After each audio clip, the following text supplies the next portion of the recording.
Bases psicológicas de la educación musical de Edgar Willems. Capítulo 13. Las asociaciones. Abordamos ahora uno de los capítulos más característicos desde el punto de vista psicológico, y que concierne a buen número de procedimientos pedagógico-musicales. En efecto, en los ejercicios pedagógicos se asocian los nombres y los signos con los valores rítmicos y sonoros. Se crean lazos entre la lectura de una nota y su realización instrumental. Contráense hábitos que se convierten en automatismos. Dicho de otro modo, se adquieren reflejos condicionados.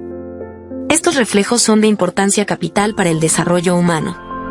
Hasta puede decirse que el número, la complejidad y la rapidez de los reflejos de un ser están relacionados con su grado de evolución.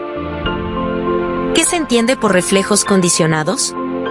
Los reflejos son reacciones nerviosas, musculares y otras, provocadas por impresiones exteriores. Estos reflejos están en la base de los automatismos.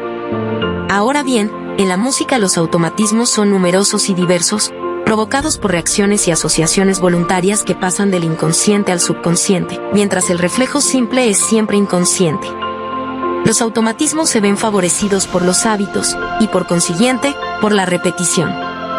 Pueden crearse buenos y malos hábitos. Las asociaciones provocadas pueden ser favorables o no para el desarrollo musical y constituir a veces, como vamos a verlo, verdaderos obstáculos, cuya importancia no siempre es fácil determinar. Las asociaciones, como los reflejos, pueden ser simples o complejas. En este último caso se trata de reflejos condicionados. La vista de una nota, por asociación de ideas, puede evocar el nombre de la misma. Es una asociación simple. Lo mismo acontece con el nombre, que evoca el sonido. En un reflejo condicionado, asociación compleja, la nota puede evocar el nombre y el sonido, el cual, a su vez, evoca un acto que traduce el sonido en el piano. Así, el proceso es completo desde el punto de vista musical a la vez que técnico. Es posible, evidentemente, crear asociaciones directas entre la vista y el toque, las cuales hasta cierto punto pueden favorecer los resultados técnicos, pero a veces en detrimento de la musicalidad, a la cual corresponde el primer lugar. Ya en 1630, Descartes describía el reflejo condicionado. Creo que si se hubiera dado a un perro 5 o 6 latigazos, al son del violín, tan pronto como el animal escuchara nuevamente esa música comenzaría a aullar y escaparía.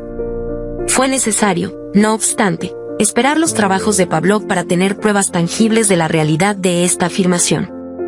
Pavlov comunicó el canal salival de un perro con la piel del carrillo, a fin de obtener, por el número de gotas de saliva, un control riguroso sobre las reacciones. El reflejo simple, la vista de la carne, que provoca la saliva, se vinculó a una segunda asociación, carne-luz. Seguidamente, la luz provocó el fluir de la saliva. Este es un reflejo condicionado. Se puede ir más lejos. Por ejemplo, después de la asociación luz-alimento, la luz sola provocó 10 gotas de saliva. Luego se asoció el sonido con la luz y al presentar entonces el sonido solo, se obtuvieron todavía 1 o 2 gotas más. En este reflejo condicionado de segundo grado la reacción fue débil, pero demostró que dicho reflejo era realizable. Otro sabio ruso, Belyakov, estudió el proceso de diferenciación en los hemisferios cerebrales. El tema nos interesa, pues se han realizado experimentos con el sonido que tocan, por lo mismo, al fenómeno de la audición absoluta. He aquí un ejemplo. En las asociaciones entre el sonido y la actividad salival ha sido dable comprobar que al repetir muchas veces el agente elegido, el excitante que tenía en el primer momento un carácter común tiende a especializarse. Por ejemplo, un sonido de 1000 vibraciones provoca una reacción. Se lo repite. Finalmente el solo resulta eficaz y un sonido de 1012 vibraciones resulta inoperante, alrededor del octavo de tono. La historia de la música ofrece una rica cosecha de asociaciones, puesto que ha sido preciso crear nombres y signos para los sonidos, las relaciones tonales y los valores rítmicos y métricos. ¿Se concibe el trabajo que esto representa? Diversos sistemas creados en el pasado actúan a la vez aún hoy, no solo debido a la coexistencia de las diferentes razas, sino también en un mismo continente. Por ejemplo, en lo que atañe al nombre de las notas, los países latinos han adoptado la terminología de Guido de Arezzo. Ut, reemplazada más tarde por do, re, mi, etc., mientras que los alemanes han conservado las letras del alfabeto. Más adelante examinaremos diferentes casos relativos al papel que desempeña la elección en los medios pedagógicos. El problema presenta a veces cierta agudeza. Sucede, por ejemplo, que algunas asociaciones provocadas por la enseñanza resultan favorables al comienzo de los estudios, pero no son válidas para estudios más avanzados. No siempre es fácil neutralizar estas asociaciones cuando se falsean, y reemplazarlas con otras. El caso es todavía más grave cuando los educadores no tienen nociones exactas acerca de la naturaleza y del valor de las asociaciones. Ahora bien, como la música pone en acción muchas facultades humanas cuya naturaleza profunda se ignora a menudo, existe el riesgo de que dichos educadores apelen a procedimientos equivocados y, a pesar suyo, induzcan a error a los alumnos. Ante las dificultades que encuentra, el pedagogo bien intencionado y no desprovisto de iniciativa se apresura a inventar nuevos procedimientos intuitivos o a recurrir a analogías sugestivas. Con frecuencia, por eso mismo, provoca en la imaginación y en el subconsciente del alumno asociaciones tanto más peligrosas cuanto más penetren en el subconsciente. El mal se agrava en el alumno poco dotado, pues éste tiene tendencia a aferrarse a los procedimientos errados. Cuando el educador recurre a un medio pedagógico que aún no está probado y que da, en el primer momento, buenos resultados, ¿comprende la esencia psicológica del mismo? ¿Puede valorar la naturaleza y la importancia de la asociación creada en el alumno? ¿Está en condiciones de seguir el proceso de dichas asociaciones y decir si son superficiales y transitorias o profundas y duraderas? Claro es que, para animar la enseñanza, el educador puede recurrir a imágenes, comparaciones, historias ilustradas, que hacen más entretenidas las clases, mantienen el interés y logran que se asimile la materia enseñada. La mayoría de las veces no existe el riesgo de que estos medios pasajeros dejen huellas nefastas. Se presentan otros casos en los que no se puede ser inflexible en la elección de los medios intuitivos. Algunos educadores que se ocupan de alumnos deficientes, hasta de infradotados, ¿y cuántos de estos casos son fructuosos para las investigaciones psicológicas?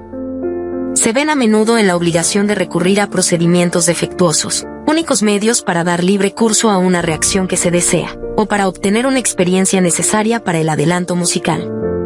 Muchos de estos principiantes, por lo demás, no irán muy lejos en el arte musical, pero se sentirán felices de poder participar, conforme a sus medios, en la vida musical. Desde este ángulo se comprende hasta cierto punto la enseñanza del acordeón diatónico o de la música a voce, se refiere a instrumentos populares de viento, como la armónica, la flauta dulce, etc. El estudio del acordeón, sin embargo, obstruye la ruta a los progresos musicales, por el hecho de que su enseñanza se basa en una notación cifrada, pero hace la felicidad de numerosos niños que, sin este instrumento, jamás hubieran hecho música.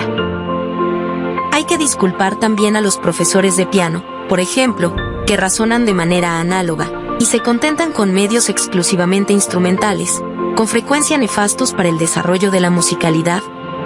A un joven alumno que decía a su profesora, «Pero, señora, yo no sé lo que toco».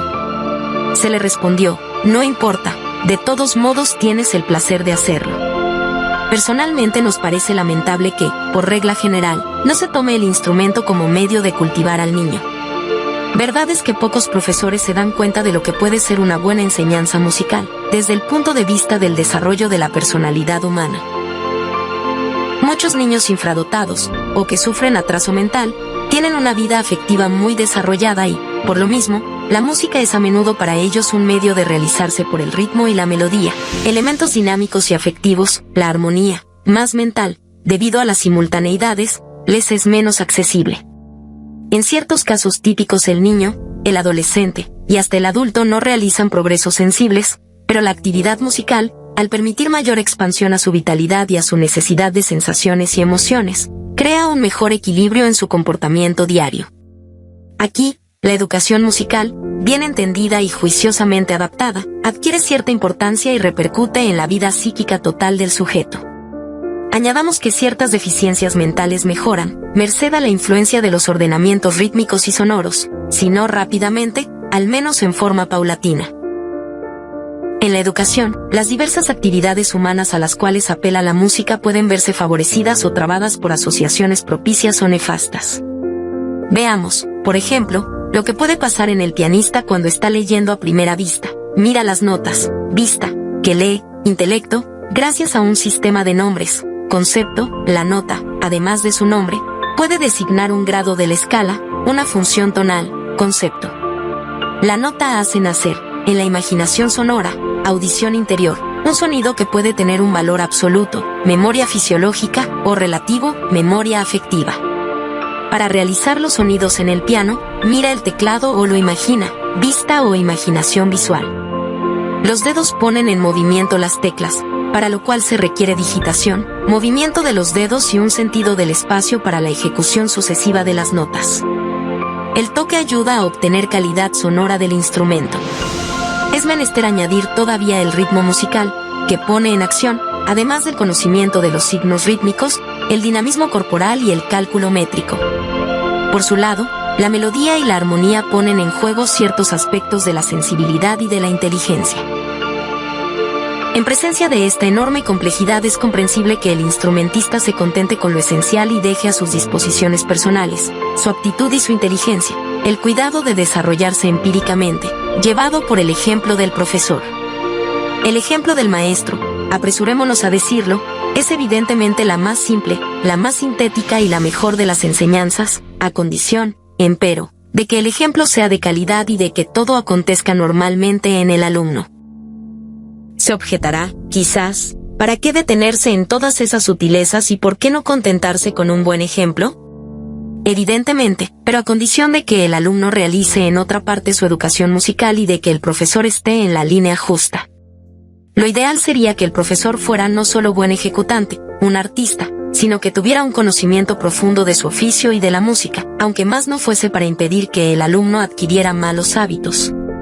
Pero, a pesar nuestro, nos vemos obligados a comprobar que no hay muchos profesores que sean pedagogos sagaces, muy pocos son psicólogos y es bastante excepcional que el instrumentista, y hasta el profesor de música, posean serias nociones de psicología de la música. La educación musical, desde más de un punto de vista, está todavía en la infancia y librada al empirismo o a una tradición caduca. Esto solo puede ser remediado por la psicología de la música. Veamos ahora algunos ejemplos de asociaciones que se presentan en la educación musical, y que pueden ser desfavorables para el desarrollo normal del alumno. Asociaciones concernientes al ritmo y al compás. Considerando que el instinto del ritmo debe basarse en el movimiento y en la imaginación motora, es en verdad inconveniente asociar el ritmo exclusivamente, en la ejecución instrumental, por ejemplo, con el cálculo métrico. Claro es que el alumno debe ser capaz de contar los tiempos y las subdivisiones del tiempo, pero sobre todo debe experimentar la sensación del correr del tiempo, sentir la naturaleza agógica, dinámica y plástica del ritmo. A dichas sensaciones, el alumno añade el cálculo métrico, cerebral, sobre todo para las necesidades de la lectura. Pero en la ejecución instrumental, habiéndose cumplido este cálculo, el alumno debe tocar con instinto rítmico, que habrá de desarrollarse constantemente, y no con un conocimiento métrico, que no es sino una indicación para la acción por realizar. La dactilorritmia, que crea una asociación entre las duraciones rítmicas y los dedos, solo sobrecarga el subconsciente del alumno, que puede llegar a ser más o menos víctima de la misma, porque presta excesiva importancia a la vista de los dedos o al cálculo métrico en el cual está basado este procedimiento. Eventualmente puede utilizarse para hacer que toda una clase cante los valores rítmicos indicados por el número de dedos levantados, tiempos, o por los valores, dedos separados o juntos. En general, dicho procedimiento no se utiliza más que en las escuelas primarias. A veces se enseñan los compases sirviéndose del dibujo. En el método que preconiza el estudio de los compases partiendo del pabellón de las figuras y del árbol de los silencios, las notas, comparables a pájaros, se posan en el pabellón. Este método sucedió, preciso es recordarlo, a un periodo en que la enseñanza musical era exclusivamente teórica, sin el menor medio intuitivo, e hizo que los jóvenes alumnos rechazaran a menudo el estudio del solfeo. Agreguemos que con frecuencia la teoría se enseña a una edad demasiado temprana, en que al niño le cuesta comprender las nociones abstractas. ¿No vale más esperar a que el niño sea mayor y capaz de abordar el terreno de las abstracciones? Así lo creemos. Hasta los ritmos regulares, mensurados, deben concebirse, salvo excepciones, como elementos vitales y unidos a movimientos. Se desnaturalizan si se los identifica con elementos gráficos puramente convencionales. Ciertos ritmos pueden representarse eventualmente por rectas y curvas, pero entonces es preciso que esos elementos gráficos representen, o por lo menos evoquen, el movimiento del cual son expresión. Algunos asocian también, por ejemplo, el silencio de redondas, con el dibujo de un trineo, y la mitad de este silencio con el de un sombrero. Esto puede divertir a los niños, pero no es aconsejable, a menos que se lo mencione al pasar. En el estudio de las fórmulas rítmicas, ritmos breves, suele recurrirse a palabras sugestivas. Hay fórmulas vocales, basadas en la designación de los valores rítmicos, que prestan verdaderos servicios. Puede decirse, por ejemplo, para ayudar a los principiantes, marcando los tiempos según los valores reales negra, negra, 2 corcheas, 2 corcheas, 4 semicorcheas, 4 semicorcheas, etc. Al proceder así, no se provoca ninguna falsa asociación. Los términos sopla, para la fórmula negra, corchea, o galop, para designar la fórmula corchea con puntillo semicorchea, tomada en el elevare de semicorchea, son muy sugestivos, no obstante, carecen de precisión, pues también pueden significar otra cosa, con lo cual ofrecen el peligro de sobrecargar la inteligencia. La fórmula corchea 2 semicorcheas corchea se lee, a veces, en alemán con las palabras clave, puré de papas, o ich gebe mir Teichen, que significa pensamiento. Esto puede divertir a los niños y hacer que presten atención. Pero, ¿qué medios tan pobres, si se los compara con los movimientos rítmicos que pueden ejecutarse con los palillos de tambor u otros instrumentos de percusión?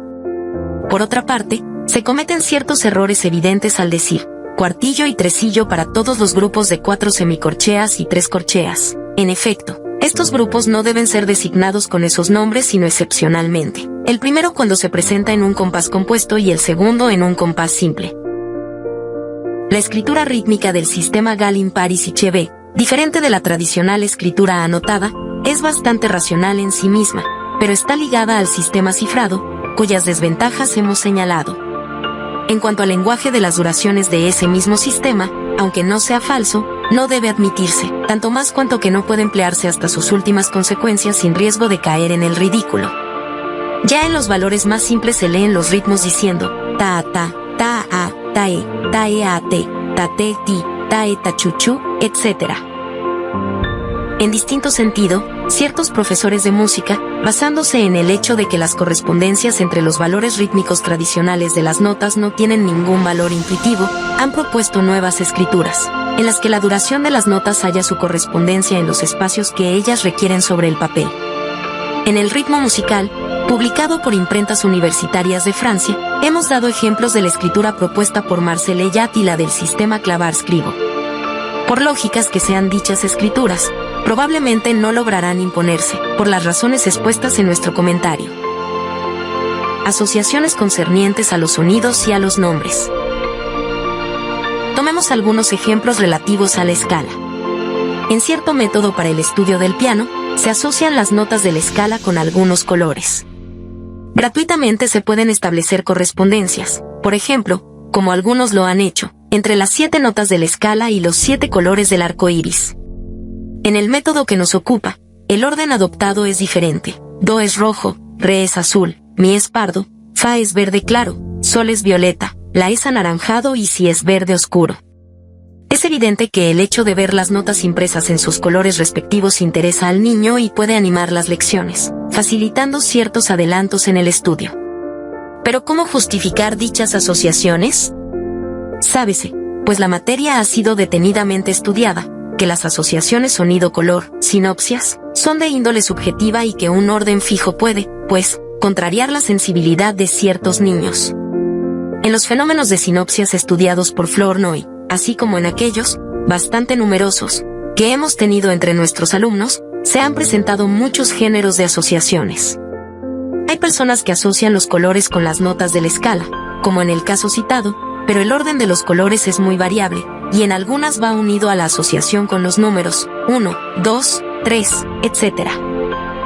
Las asociaciones propuestas por los teóricos de esta materia, Hood, Scriabin, de Meniel, Laszlo, Convariu, Dincha, difieren entre sí, lo que prueba la subjetividad de dichas asociaciones.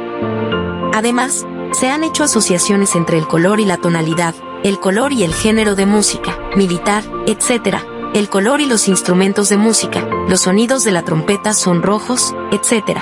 El color y el compositor, Mozart es blanco, Debussy gris azulado, etc. Los trozos de música también pueden tener su color peculiar, pero en este último caso se trata con frecuencia de una asociación determinada por una circunstancia particular. Por ejemplo, un trozo de música ha dejado una impresión de color rosado porque la pianista que lo ejecutaba llevaba un vestido de ese color. Lo dicho es suficiente para mostrar que no conviene, salvo el caso de comparaciones momentáneas, utilizar esas asociaciones en la enseñanza. En las clases superiores, no obstante, las relaciones entre las diferentes artes, juiciosamente establecidas, pueden enriquecer los conocimientos de los alumnos y afinar su sensibilidad. Una de las asociaciones más peligrosas en el orden del color es la que consiste en asociar el sostenido con el rojo y el bemol con el azul o el verde. Se entiende que la nota sostenida es más dinamogénica, de dinamogenia, evolución de las fuerzas psíquicas, que la misma nota natural, y que el bemol produce el efecto contrario. Pero no es regla general. También se ha asociado el modo mayor con el rojo y el modo menor con el azul, a causa de los intervalos mayores, sostenidos o menores, bemolizados. Pero lo que en rigor puede ser cierto para un intervalo mayor comparado con el mismo intervalo menor, no lo es en todos los casos. Una escala mayor puede no comprender más que bemoles y una escala menor puede tener sostenidos, hasta dobles sostenidos. Muchos alumnos se han encontrado, sin darse cuenta, en un callejón sin salida, chocando contra una dificultad que les parecía tanto más insuperable cuanto mejor disimulada estaba. Se han inventado muchos medios extramusicales para ayudar al principiante en el estudio de la escala. Hay quienes hacen cantar los sonidos de la escala empleando la fonomímica, asociación del sonido con el gesto, por ejemplo asociando los sonidos con lugares determinados del cuerpo humano, do, con la cintura, etc., hasta por encima de la cabeza, donde se lo vuelve a encontrar en la octava. Otros, para conseguir que un grupo de alumnos cante series melódicas improvisadas, le sugieren los nombres y los sonidos por medio de algunos ademanes, el pulgar igual a do, el pulgar y el índice levantado igual a re, etc. Otros, en fin, utilizan una escalera de cartón o de madera para representar concretamente las separaciones de tonos y semitonos entre los grados de la escala. Ya hemos insistido en el hecho de que la escala no está formada de tonos y semitonos sino de intervalos de segunda, tercera, cuarta, etc. El uso de la escalera hace que el alumno adopte un error, que se agrava al asociar la escala con el objeto concreto que tiene en la mano. No es censurable querer concretar la altura de los sonidos, al contrario, pero es menester hacerlo sin asociar los diversos sonidos con lugares determinados o con objetos. La relatividad de los sonidos en el sentido del ascenso o descenso o de lo agudo y lo grave es la única válida. Basta conseguir el movimiento melódico con la mano, sin tomar por supuesto en consideración los semitonos, pues se asciende o desciende por simples grados y no por tonos y semitonos, salvo que se estudie especialmente el tono y el semitono, lo que no debe hacerse al principio. Hemos visto que en el sistema tónica 2 se asocian peligrosamente las palabras de la escala con las funciones tonales, grados. El inconveniente solo existe, sin embargo, en aquellos países donde los nombres de las notas son do, re, mi, etc. También hemos visto que el sistema Gallin-Paris-Chevé era el mismo obstáculo y agrava el caso al tomar como símbolo único las cifras árabes. El simbolismo de los grados de la escala, tomado de las cifras romanas, 1, 2, 3, etc., debería respetarse siempre y jamás asociar los grados con las cifras árabes, reservadas a los intervalos, primera, segunda, tercera, etc. Es un detalle, pero tiene su importancia desde el punto de vista de las asociaciones. La asociación entre los sonidos de la escala y los nombres ha preocupado mucho a los músicos y a los musicólogos en el discurso de los siglos. Para nosotros, que utilizamos los vocablos do, re, mi, etc., la escala logró su realización hacia el siglo XVI, cuando se eligió la palabra si para el séptimo grado de la escala. Desde entonces hubo un periodo de estabilidad. Pero al finalizar el siglo pasado, algunos educadores creyeron conveniente completar los 7 nombres de la escala diatónica con otros nombres para las alteraciones cromáticas. Se sube un semitono mediante la vocal E, se baja un semitono mediante IU. Así, por ejemplo, el do sostenido se convierte en D, el do bemol en deu, etc. Para las dobles alteraciones, tendremos, por ejemplo, merced a las combinaciones IE y IEU, FIE, fa doble sostenido, diu, do doble bemol. Aparte de no ser estéticos, estos vocablos tienen el inconveniente, por su aporte cerebral, en sí mismo lógico, de disminuir el esfuerzo auditivo. La precisión de la etiqueta constituye un riesgo que puede hacer disminuir la precisión del sonido. Personalmente dejamos, pues, a un lado, como lo hacen los artistas en general, este progreso pedagógico, puesto que perjudica más de lo que sirve a la causa musical. Vale más hacer un esfuerzo suplementario en el campo de la imaginación auditiva y entonar afinadamente, gracias al oído. A principios del siglo XX la situación se complica. Se proponen otros nombres para los 12 sonidos de la escala.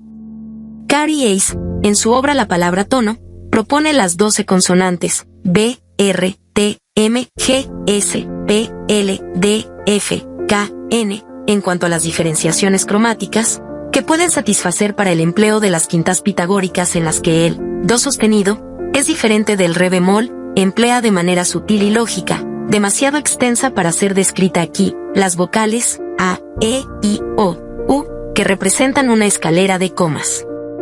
Nicolás Obukhov elimina la riqueza pitagórica en favor de los 12 sonidos atemperados de la escala, con los 12 nombres do, lo, re, te, mi, fa, ra, sol, tu, la, di, si. La admisión de nuevos vocablos en el uso general depende, evidentemente, no solo de su valor práctico de asociación sino también, y esto plantea un problema muy grave, de la aceptación o rechazo de las nuevas teorías construidas en base a la escala cromática de 12 sonidos, sin ataduras con el diatonismo, cromatismo integral, escala preconizada por los atonalistas. Pueden abrigarse verdaderas dudas con respecto al valor de estas teorías, que presentan muchos puntos débiles comparadas con la de Pitágoras. Destaquemos, para terminar, una innovación que podría muy bien ser adoptada, a causa de sus ventajas fonéticas, y por el hecho de que no se opone en modo alguno a la tradición. En América, ciertos profesores proponen decir do, re, mi, fa, sol, la, ti. De esta manera los nombres pueden indicarse por las simples consonantes D, R, M, F, S, L, T. Por otra parte, el so reemplaza, con lógica, al sol, que era la excepción con sus 3 letras. Asociaciones concernientes a los intervalos. Como muchos pedagogos, nosotros aconsejamos enseñar a los niños una serie de cantos cuyo comienzo parta de un intervalo determinado, a fin de preparar para más tarde el estudio de los intervalos. La canción Mambrú se fue a la guerra ayuda a encontrar una sexta mayor, mamá, los barquitos, da la séptima menor, etc. No creemos que esto acarree el riesgo de crear asociaciones peligrosas, pues se trata solamente de una toma de conciencia del intervalo. Además no es sino un medio momentáneo, completado por otras canciones o por ejemplos tomados de la literatura musical, medio apropiado para hacer que nazca la conciencia del valor expresivo de los intervalos. Se trata menos de establecer precisiones que de fijar la atención del alumno en el valor de los intervalos y despertar su sensibilidad. Por otra parte, después de cantar una canción con las palabras, se las reemplaza con el tarareo, y se entonan las canciones en las diversas tonalidades. No deja de ser extraño que se haya querido asociar los intervalos con nombres especiales, para crear automatismos prácticos. Encontramos un ejemplo de ello en el sistema tónica-do. Una tercera mayor se hace do, mi, una tercera menor mi, so. Tal sistema no solo no es aplicable entre nosotros, ya hemos visto la razón, sino que está basado en un error psicológico, pues si la tercera mi, so es normalmente una tercera, negativa, la tercera menor positiva debería ser pues, por ejemplo, do, meu. Asociaciones concernientes al ascenso y descenso del sonido. ¿Por qué ciertos pedagogos quieren facilitar el solfeo designando el lugar de las notas en la mano abierta? ¿Qué hace las veces de pentagrama? La mano tiene, evidentemente, más vida que el pentagrama. Pero si el niño es atento y se concentra, no existe luego el riesgo de que el mi sea siempre asociado con el meñique, primer dedo partiendo de abajo, el pulgar representa la quinta línea del pentagrama. ¿En qué se convierte entonces la lectura en clave de do? ¿En que el mismo meñique será un sol? Algunas asociaciones se producen a veces sin que el alumno o el profesor lo adviertan. Por otra parte, el efecto de ciertas asociaciones peligrosas solo se revela más tarde. ¿Y qué decir de las figuras que, en el pentagrama, se convierten en pájaros? Hay bastantes otros medios para hacer más atractivos los comienzos de la lectura y de la escritura, tales como los gruesos pentagramas dibujados con tinta china sobre una gran hoja de papel, sobre los cuales los niños colocan botones o piezas redondas de cualquier material. Chesebant ha creado un interesante material para iniciar a los alumnos en el solfeo. Consiste en mesas con pentagramas y signos móviles. Es este un medio intuitivo que no crea malas asociaciones. Su único defecto es que un movimiento torpe puede hacer salir los signos de su lugar. Diversos procedimientos, inventados recientemente, permiten disponer las notas de una manera más fija, sobre un pentagrama en el pizarrón, o sobre una franela blanca con pentagramas, en la cual grandes figuras, con el reverso de fieltro, se adhieren fácilmente. A la izquierda del pizarrón o de dicha tela se puede enganchar un metalófono frente al pentagrama, para concretar los sonidos que se van a reproducir en el mismo.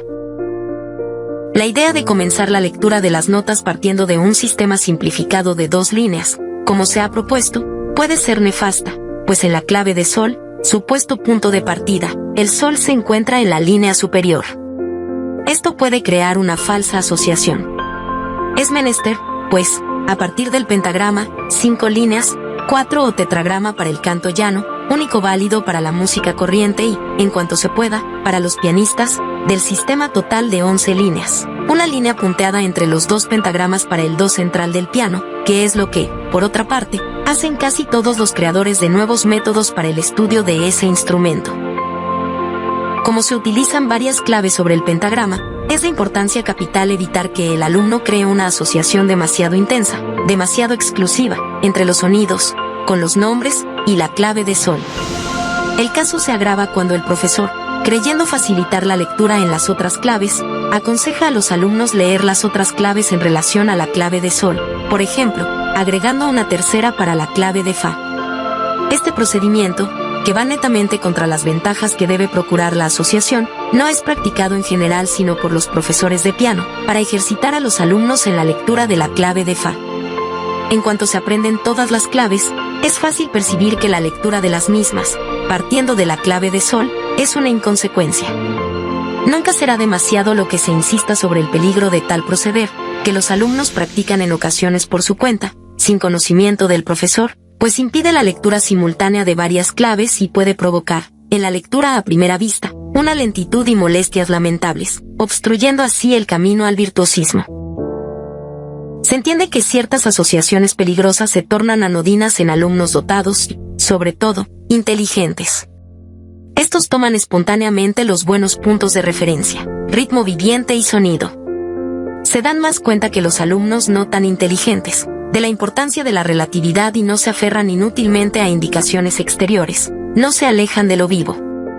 Pero en los conservatorios, donde se admite sin excepción a todo niño deseoso de estudiar música o enviado, a veces contra su voluntad, por los padres, los alumnos dotados son raros. La excelencia de los métodos de enseñanza es pues muy importante, tanto más cuanto que los procedimientos correctos nos demuestran el verdadero valor del alumno. Se evita así que los estudiantes poco dotados se ilusionen con respecto a sus posibilidades y elijan una carrera en la cual no pueden triunfar. Recordemos también que en la lectura y en la escritura musicales, 2 principios complementarios aportan sus ventajas características: lo relativo, que consiste en la relación de una nota con otra y que es de naturaleza artística, y lo absoluto, que fija la nota según la clave y es ventajoso para el virtuosismo en la lectura. No hay, pues, que basarse exclusivamente en el segundo de esos principios, como se hace por lo común. Para el estudio de la teoría en general, ciertos métodos modernos recurren a ilustraciones gráficas, que pueden hacer más animadas las clases. Tomadas al pasar, no son peligrosas. A lo sumo puede lamentarse el aspecto a veces tan caricaturesco de los dibujos. Damos algunos ejemplos. Acorde mayor y menor, la cara sonriente o triste de un hombre. Escala mayor y menor, escalera. Poda de árboles a espaldera con separaciones de las ramas según los tonos y los semitonos. Hileras de dados negros con puntos blancos más o menos separados. Sostenido y bemol, postes indicadores que señalan la marcha hacia adelante o hacia atrás. Claves de sol y de fa, transformadas en figuras humanas de tenor o de bajo. Es de temer, sin embargo, que todos estos medios extramusicales desvíen el interés de los alumnos, que debería estar dirigido hacia la naturaleza, tan rica, profunda y viviente, del sonido y del ritmo. ¿Y qué decir de la señora Solfeo y sus 7 niños? De tía Escala y del bombero B-cuadro que se supone que viene para destruir los efectos de las alteraciones. ¿Cuántas asociaciones pueden hacerse, en las cuales el profesor ni siquiera ha pensado, y que pasan completamente inadvertidas? Por ejemplo, al marcar el compás de 2 tiempos, un alumno tiene cierta dificultad al cantar el intervalo descendente mi, do, el sonido desciende mientras la mano sube. En la serie de notas do, mi, sol, cantaba en el ritmo 2 corcheas negra. Un alumno, al acercar rítmicamente las 2 corcheas, acercaba las notas y cantaba do, re en lugar de do, mi. En ambos casos, el cerebro funcionaba con exceso y mal. Ciertos niños pequeños se sienten desconcertados por las negras y las blancas, valores de las notas que asocian a las teclas negras y blancas del piano. La sensorialidad debe funcionar, evidentemente, pero en su lugar y a su tiempo, y las concepciones abstractas deben liberarse de sus vínculos con lo concreto. Un mi, por ejemplo, debe indicar sucesiva o simultáneamente, un valor rítmico, sonidos en diferentes octavas o en distintos instrumentos, un grado de la escala, una digitación, etc. Las asociaciones complejas también deben actuar libremente. Un grano de arena puede ser un obstáculo en la marcha de todo un complicado mecanismo. El educador debería ser capaz de descubrir ese molesto grano de arena. Para esto sí sirve el análisis llevado a sus extremos límites. Empleado en otras cosas se corre el peligro de perderse en minucias, carentes de sentido. Lo ideal sería que el educador comprenda y sepa interpretar el comportamiento del alumno. Esto no suele ser siempre fácil, como en los casos, a veces extremos, que acabamos de citar. Hace falta, pues, sensibilidad, conocimientos de psicología y el deseo de penetrar en los repliegues de las diferentes actividades musicales, que son tan numerosas. Cuando el pedagogo posea amor por la música, buenas bases psicológicas y correcta educación musical, podrá elegir, con conocimiento de causa, los buenos procedimientos metodológicos, podrá adaptarse a cada alumno e inventar, en el momento oportuno, nuevos medios para solucionar la dificultad que se presente, sugeridos con frecuencia por el mismo comportamiento del alumno. Así como hay asociaciones malas, las hay buenas, son las que concuerdan con las leyes que rigen la música y el ser humano. Es menester, pues, apelar constantemente a la psicología comparada, la cual estudia no solo las relaciones entre la música y el ser humano, sino también las que existen entre este arte y las otras disciplinas artísticas, poesía, dibujo, pintura, arquitectura, etc. Es pues evidente que los progresos de la psicología de la música pueden traer mayor unidad a la enseñanza. Las contradicciones de detalle ceden el paso a las grandes leyes. En los jardines de infantes, y hasta en la escuela primaria, donde el personal de enseñanza está encargado de la educación general de los niños, se pueden aprovechar las relaciones psicológicas que existen entre las diferentes artes. Música, poesía, dibujo, pintura, pueden enseñarse conjuntamente. Aquí no se trata de asociaciones sino de colaboración entre las artes, según las normas psicológicas humanas que ellas representan, cada una con los medios especiales de que dispone. Es lamentable que la pedagogía moderna, que queremos que sea intuitiva y activa, esté con frecuencia mal aplicada en la enseñanza musical. Ya es hora de que se depure en favor de la audición y del instinto rítmico. Los educadores deberían desconfiar de su propia educación, realizada a menudo conforme a principios ya caducos. Hay que poner en tela de juicio no solo los métodos de educación, sino también la naturaleza de los elementos fundamentales de la música.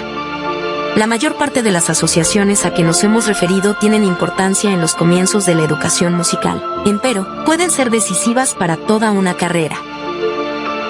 ¿Cuántos alumnos se han visto detenidos, sin saberlo, porque fueron llevados en una falsa dirección? Por eso es de desear que todo profesor de música, y no solo el de las clases elementales, se interese por los aspectos principales del problema de las asociaciones. ¿Cuántos profesores de clases superiores deben rectificar cosas mal aprendidas por sus alumnos? ¿Y qué trabajo tan laborioso representa esto a menudo? Se trata en ocasiones de una verdadera reeducación, ante la cual el profesor vacila y llega a negar la admisión en sus clases de un alumno que esté muy mal encaminado. El profesor de clases superiores no tiene en verdad derecho de ignorar los elementos básicos de la educación musical. No puede comportarse como el florista que se preocupa solo del producto final de su cultivo. Debe ser como un buen jardinero que conoce el proceso de crecimiento de sus plantas, desde la siembra hasta la floración. Claro es que exceptuamos a los grandes artistas que, dotados desde la infancia, jamás se han preocupado por los principios pedagógicos, y cuyo ejemplo y consejo sobre interpretación están destinados a aquellos alumnos que han terminado sus estudios escolares.